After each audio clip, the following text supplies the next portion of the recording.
ఈ 100 కోట్లు ఎంత లక్షల కోట్లు వాళ్ళు చేసేది. 1,00,000 కోట్లు 2,00,000 కోట్ల బడ్జెట్ ఒక్కొక్క స్టేట్కి.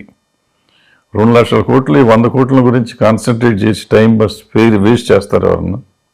ఎవరు చేయరు. అంటే ఇప్పుడు పెట్టిన కేసులు కూడా అలాగే చూస్తున్నారు కదా. అంటే మన దృష్టి అట్లా ఉంటుంది. మనకు వాళ్ళకేముంటుంది?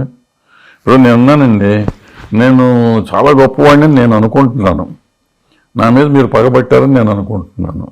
నేను అనుకుంటే దానికి నేను బడ్జెట్ కానీ మీరు కాదుగా.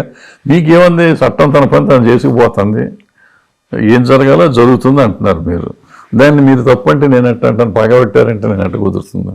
కుదరదు. తమ్మారెడ్డి భరద్వాజ్ గారు లాంటి ఆలోచన మిగతా వాళ్ళు ఎందుకు చేయటం లేదు? ఇండస్ట్రీలో పెద్దలు అనుకుంటారు చాలా మంది కూడా, చట్టం తన పని తాను చేసుకుపోతుంది అనేది ఎందుకు చెప్పలేకపోతున్నారు సార్? ఎందుకు చెప్పలేకపోతున్నారు? నిన్న ఇప్పుడు పొద్దున చూశాను నేను ఆ లిస్టులో, నేను ఎవరో అడిగారు 11వ నెంబర్ కదా ఎందుకు వస్తుందని. 10 మంది థియేటర్ ఓనర్స్, ఫస్ట్ 10 మెంబర్స్. అవును, అంటే ఒకటే పార్ట్. అంటే అక్యూజ్ నెంబర్ 1 అవుతారు, వీళ్ళు అక్యూజ్ నెంబర్ 2 అవుతాడు ఈయన లెక్క ప్రకారం. ఎందుకంటే వాళ్ళంతా కలిపి ఒక పార్టీ, ఒక పార్ట్నర్సే, అందరూ 10 మంది పార్ట్నర్సే కాబట్టి ఒక పార్టీ. నెంబర్ 2 ఈయన అవుతాడు. సో నెంబర్ 2 కింద వచ్చినట్టు లెక్క వేసుకోవాలి. ఓకే, A2 కింద వచ్చినట్టే. అంతే, నెంబర్ 2 ఏ లెవెల్ కింద నెంబర్గా వస్తే 11 అయ్యారు. 10 మంది పార్ట్నర్లు కాబట్టి. సో ఇట్లా సింపుల్గా మనం ఆలోచిస్తే ఉంటుంది. ఏముంటుంది, ఆ కేసు వెళ్తారు వస్తారు, అది బెయిల్ వస్తుంది, మామూలు. 2 రోజులు ఉండాల్సి వస్తే ఉండాల్సి రావచ్చు. సో ఇవన్నీ మనం తీసుకునే విధానాన్ని బట్టి ఉంటాయి, సింపుల్గా తీసుకోవాల్సిందే. ఎందుకు కాంప్లికేట్ అయింది సార్? ఎందుకంటే అసెంబ్లీలో సైతం చర్చ జరిగింది, మళ్ళీ అల్లు అర్జున్ దాన్ని ఏదైనా కానీ మా అసెంబ్లీలో చర్చించాల్సినంత విషయం కూడా కాదు ఇది.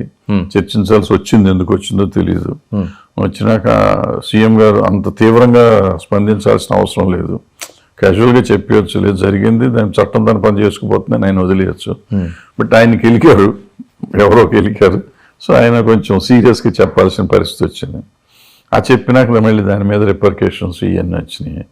ఈ రిపర్కేషన్స్ని మళ్ళీ ఎవరో ఏమైందంటే ఇక్కడ మేజర్గా సోషల్ మీడియా నాలాంటి వాళ్ళు, ఖాళీగా ఉన్న వాళ్ళు చాలామంది ఉన్నాం. చాలా ఛానల్స్ పెట్టేసుకున్నాం. పెట్టేసుకుని మన నోటికి వచ్చింది మనం మాట్లాడుతూ ఉంటాం.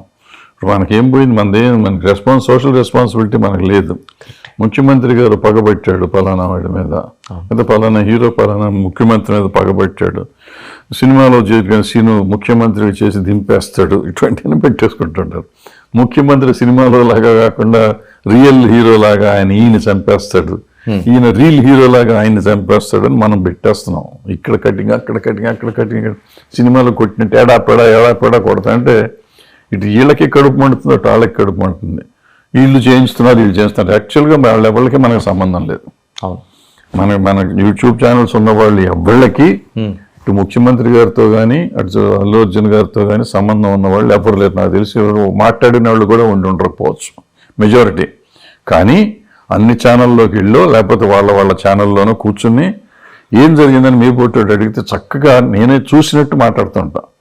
ముఖ్యమంత్రి గారు తాండ్రుడి చేస్తే అల్లు అర్జున్ గారు, ఎవరయ్యా నీకు చూసావా నువ్వు, నీకు తెలుసా, ఈయన తెలుసా, ఆయన తెలుసా, ఇప్పుడన్నా మాట్లాడారా? ఏముండదు, క్రిస్టల్ క్లియర్గా జరిగింది చెప్పేసి వీళ్ళు చూసినట్టు చెప్తూ ఉంటారు. సో దాంతో ఏమవుతుంది, ఎవళ్ళకాళ్ళు అంటే ఛానల్స్ కూడా ఏ పార్టీకి ఆ పార్టీ లాగా ఉంటాయి కదా. సో వాళ్ళు లేనిపోని అన్నీ పెరిగిపోతున్నాయి. మనం సాధ్యమైనంత వరకు ఛానల్గా ఉన్న మన సోషల్ రెస్పాన్సిబిలిటీ ఏంటంటే ఏ సమస్య వచ్చినా పరిష్కరిస్తానికో లేకపోతే దాన్ని సమస్య తగ్గిస్తానికి ట్రై చేయాలి, అగ్నిలో ఆజ్యం పోస్తానికి ట్రై చేయకూడదు. బట్ అన్ఫార్చునేట్గా ఇది జరగట్లేదు. సార్, మీ ఫాదర్ తమ్మారెడ్డి గారి దగ్గర నుంచి ఇలాంటి వివాదాలు రావటం, పరిష్కరించుకోవడం, దాసనారాయణ గారు తర్వాత మీరు కూడా ఆ పాత్రలో చాలా వరకు మీరు చేసి ఉన్నాయి. ఇప్పుడంటే మీరు మామూలుగా పరిమితమయ్యారు, కానీ ఒకప్పుడు ఇవన్నీ చూసిన వాళ్ళే. ఎందుకు సార్ సినిమా ఇండస్ట్రీ ఎంతో కేవలం కొన్ని ఘటనలో మాత్రమే స్పందిస్తుంది, మిగతా సమస్యల్లో పరిష్కరించలేకపోతుంది పెద్దలు, సినిమా పెద్దలకు ఇప్పుడు అనుకుంటున్న వాళ్ళు?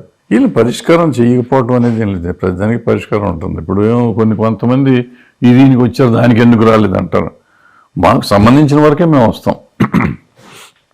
ఇప్పుడు ప్రతిదానికి మనం స్పందించాల్సిన అవసరం లేదు. సినిమా ఇండస్ట్రీలో ఉన్న వాళ్ళ కోసం మనం స్పందిస్తాం.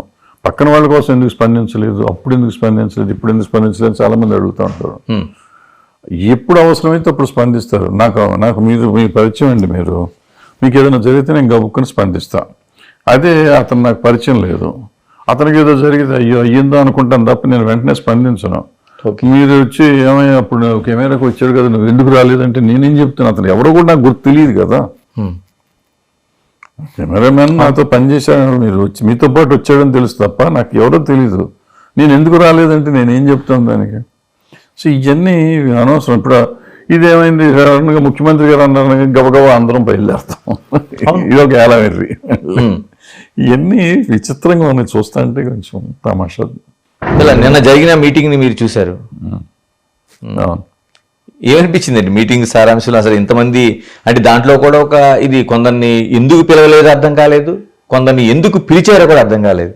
పిలవటం ఏముందండి, ఇప్పుడు ఆయన ముఖ్యమంత్రి గారిని కలుస్తానికి చైర్మన్ గారు అడిగారు, టైం అడిగారు, ఆయన ఇచ్చారు. చైర్మన్ గారికి ఇష్టమైన వాళ్ళందరినీ పిలుచుకున్నారు, తెలిసిన వాళ్ళను ఇష్టమైన వాళ్ళను వాట్ ఎవర్. ఆయన సినిమా ఇండస్ట్రీ అనుకున్న వాళ్ళందరినీ పిలిచాడు ఆయన. దాంట్లో ఏముంది ఇంకా ఎందుకు పిలవలేదు అంటానికి మనం ఎవరు అడుగుతానికి. మరి ఇంక ఏముందండి, ఇప్పుడు ఫిల్మ్ డెవలప్మెంట్ కార్పొరేషన్ చైర్మన్ గా ఆయన దిల్ రాజు గారు పిలిచింది అనుకోవాలి, లేకపోతే సినిమా ఇండస్ట్రీ అంతా కలిపి ఒక ఇష్యూని పరిష్కరించుకోవడానికి వెళ్ళినట్టు? చైర్మన్ గారు పిలిచినాడు. చైర్మన్ గారు ఎవరిని పిలుస్తాడు వచ్చారు అంతే అనుకోండి, నాకు తెలిసినంత వరకు అంతే, విన్నంత వరకు నేను. మరి సినిమా ఇండస్ట్రీ అంతా ఒక రిప్రజెంటేషన్ లాగా దానికి